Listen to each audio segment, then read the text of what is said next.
দেশের লোক তো গরিব, প্রধানত এটি তার মূল কারণ ছিল যে দেশের লোকের অবস্থা যতদিন পরিবর্তন করে ততদিন আমিও নিজে অত বিলাসিতা পছন্দ করি না আর কি। মানে আমার ছেলেদেরও কোনো সময় কোনো বেশি কাপড় চোপড় সে পছন্দ করতো না। আমরা সবসময় রেশনের চালই খাই, সবসময় মাইনা যা পেতেন, সত্যি কথা বলতাম না, মাইনা ছিল বোধহয় পে স্লিপ যা আসতো আর কি 2200 বোধহয়, উনি 10% আবার দিয়ে দিতেন।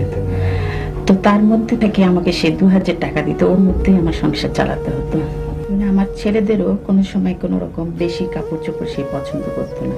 মরহুম প্রেসিডেন্ট সাহেব, তোমার আব্বার আমরা বঙ্গভবনের দর্জিকে জিজ্ঞেস করেছিলাম, বলেছে যে ওখান থেকে এসে অনেক কাপড় চোপড় ছোট করে তোমাদের জন্য বানাতো দর্জি। এরকম কিছু মনে আছে তোমাদের? আমার এই শার্টটাই আব্বুর ছিল, আমার এটাই ওরা বানিয়ে দিয়েছে। তোমার মনে আছে কোকো এরকম কোনো? আমার দুটো প্যান্ট ছোট করে বানিয়ে দিয়েছে। তোমার আব্বার প্যান্ট ছোট করে বানিয়ে দিয়েছে।